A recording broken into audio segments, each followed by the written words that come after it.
Man, for years, battling has always been around, and it's never gonna stop. Now it's done differently because artists don't have to ever even see each other. But like I said, back in the past, everybody be all on one bill, and everybody got mutual friends in the industry. So you got the Juice Crew, which got Big Daddy Kane, Biz Markie, and everybody else. You know, they brought in another guy from Queens or whatever. Marley brought in Granddaddy I.U. Now, when Granddaddy I.U came in, Juice Crew was already basically assembled. When he came in, they were like, okay, like, who's this dude? You know, because he kind of had his own crew and kept to himself. Him and his brother KC stuck together, and that was basically it. And his guys. But when he brought his element, once they saw he can rhyme and how you spit, they were like, oh, okay, alright, yeah, okay, yeah, he'll fit. He'll fit in just fine. But Granddaddy I.U back then was like, you know, they wanted to make him more like the pimp. You know, smooth operator. You know, when he was doing all that, and then Kane had smooth operator. You know, it's like, wait a minute. So he had smooth operation or something. And it's like, okay, what is this? But that's not even here nor there. Because they both had the name Granddaddy I.U and he was Big Daddy Kane. And that was some in-house stuff, but that had nothing to really do with what the real issue was. It was Granddaddy I.U versus basically I've never seen in rap history a writer of a song get literally destroyed more than the artist who made the song. The artist who rapped the song didn't receive half of the slack for the track than the writer. I mean, that's what you're supposed to do. If somebody write a diss record, you're supposed to go after the person that did it. You know, I mean, it's just not done that way. That's why it's so unusual. They normally go after the person who made the rhyme. So being with Cole chillin' as he was, Granddaddy I.U said, you know what? I'm going to go in here with Ty. We're going to lay this. Ty said, look, there's all these artists, and I want you to diss them. You write a song, and you diss them. Now, MC Lyte was cool with him because of Audio 2 and all them, the brothers, even Capadonna from Wu-Tang, at the time was Cappuccino. Cappuccino the Great. They used to all hang out at their house. They had a corner house, and they all stayed and kicked it at the house, at the crib. Like, MC Lyte and him, like, they ain't dating nothing. They was just real tight. You know, like, they was cool. So out of all of the people he dissed, that's the only relationship he really had. When he wrote the Big Mama song for Roxanne Shante, and she come out spilling on Queen Latifah, all of them. And it was like, whoa, what's going on here? Because it was like I didn't even give a reason, really, to say, I want this to hit list. I want you to hit them all on one song. And Roxanne Shante was the outlet for them to hit them. And the song ended up being a big mistake because of all the people that they associated with. You know, for Roxanne Shante, all the fans she had was kind of bitter. Was like, man, she going in, but why? You know, then it's like, oh, Granddaddy wrote that song. And then all the hate and anger and all the artists, they ain't want to deal with him no more. Like, he was completely blackballed. Like, he couldn't even finish the album he was working on and all this stuff. It was crazy. Crazy stuff happening at the time. And he went to a party, I think at the Riviera, I think Brand Nubian was gonna perform or something. They had some set, and everybody came in through the back way. So it wasn't like, okay, this person in, this person in, this person in. He came in with a bunch of crew, and you know how people come in through the back, where they had a back fire escape exit, and that's where that's like the guest list entrance too. But people knew certain people, so they all came in. Long story short, Tupac's there. You got Granddaddy I.U there.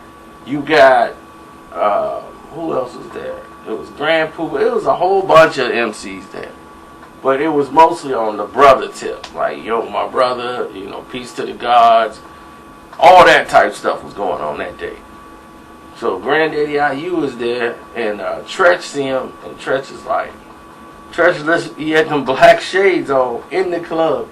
And this is back when wearing the black shades in the club wasn't the style. Okay? He looked the shades up like, that's that sucker right there. The one that wrote that song about Latifah. So, Tupac was like, where? That's him?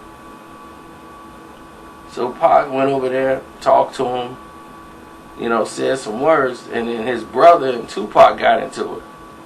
Like, an argument match. It was like, what? And he was like, what's poppin'? Like, really, like, what's up? Let's do it. Pac was there with about 7, 8 dudes. Treach is there with about an army. And they all good. Like, they good. If something jump off, he good. Granddaddy I.U feel he good because they don't know Granddaddy I.U got a blade in one pocket. He got like a 22, whatever, in the other pocket. Nobody was going to touch him. That's how he felt. He was on some, I'm going to lay somebody down if somebody come at me. Which wasn't fashionable at the time.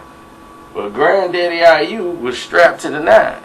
And he came in through the back way. So, anyway, to make this long story short, Pac and him had some words. And they going at it. Whoa, whoa, whoa, whoa, whoa. And Pac and Treach, and Treach is like, look, man, me and you can go head up. You know what I'm saying? You want to throw them things, but, man, you know, you got to go. And he's like, I ain't going nowhere. He's like, oh, I bet you get out of here. So he was like, man, he went up to the dude at the rib and was like, look, homeboy got to go. He's got to get out of here. So they start moving them out, and that's when he was like, man, look, we'll leave on our own. You know, it's all like that, Pac Wolf and woo, woo, woo, woo, woo, you know. And this is what, 92, 93? So, everything's supposed to be said and done, and this and that. The year is like 94? It's 94, I think, and I was Treach there this time. I don't think Treach was there. I think Latifah was somewhere, and Granddaddy I.U was, I forgot where the hell it happened. Let me try to get my brain around it. Because I know, what was that? Because Latifah was there with Pac. And it was some type of concert they did. And Granddaddy I.U was there for something else entirely. And I think he had just, like, he was finishing Lead Pipe. But he was having so much trouble because Cold Chillin' was folding. And then Ty them didn't have the money like they supposed to for studio time. All that was going on at the time. And then it was some type of session they was at the award show or something crazy. It was an award show after party. Queen Latifah's there, Tupac's there, and who was that? It was I want to say Treach was there too. But Queen Latifah was present for this one. And this is when Granddaddy I.U and Pac was finna come to blows. Like this was it. Like, he jumped up and got up to him, and Granddaddy I.U was like, let him come. Let him come. Like, Pac didn't realize when he had got so close to I.U And this is how you know Pac is such a street dude. He realized he overcommitted and let dudes get behind him. And then his boys had to fight the crowd to get to him, so he'd have been gone. Like before his boys even got there, because he broke out and ran straight to dude. And by the time he turned around, Granddaddy I.U saw him coming. He's like, "Oh, open it up, let him come." Pac didn't realize those dudes was also with I.U. So when he came up too close, he got around him. And Pac knew, from street intuition, knew something wasn't right. when they went behind him and then started like circling the wagons, that's when Pac shoved the one dude to get out of the circle. And was like, "Move."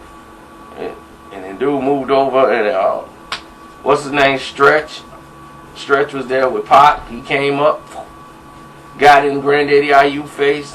Man, it was on.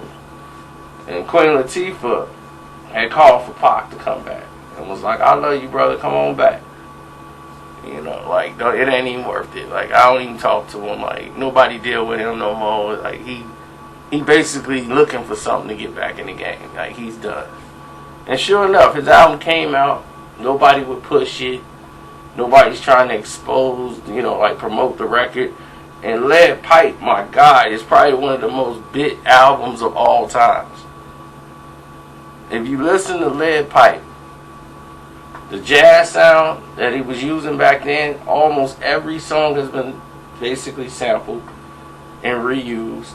Granddaddy I.U damn near produced his own album and put it out, him and his brother. And the fact is, his lyrics, listen to the lyrics. They have all been stolen, borrowed. People have taken from that album and have made their own albums for years. So, I just want to let y'all know, enlighten y'all to what's really been going on in those type of situations, especially with stories with Pac and Granddaddy I.U and all these guys. And people thought songs on Lead Pipe was about Tupac and all them, because like they heard Wet 'Em Up. Listen to Wet 'Em Up. Like, Wet 'Em Up is like a lyrical laydown. But every song on there could be like that. Lead Pipe was the big F.U. to all of you who basically disowned him and didn't want to talk to him after the song came out, and he was just letting them all know, like, y'all all could have it. Because Biz and nobody really dealt with him from Cold Chillin', because when Biz Markie and them brought him in, they was screwing him on his publishing, and he caught on. He caught wind to it and was like, "Hold on. Marley ain't doing all the songs. My brother doing all the songs with me. We producing these records. Like, you did, Biz, you did about this much. And you don't take that much? Alright, cool. But now you done. We through with that." And, it's just screwing up the publishing. So as much as cool as you think people is, just because they bring you in, they gonna eat off you as long as they can. And that's what was keeping Biz in the game. And he wrote a lot of Biz Markie jams. Back when Biz's biggest record. To this day, Granddaddy I.U wrote most of those songs. But I'm out. Enjoy the rest of the videos. I got a lot of stuff to do today. We'll chill later and talk later. Watch all the videos in the playlist, because this is connected to a playlist like the rest of them. Go on my page, find the playlist section. You'll see the true hip-hop beefs. Go down, watch them all, enjoy them, argue about them, say they wrong, or whatever. Go on ahead. I'm out.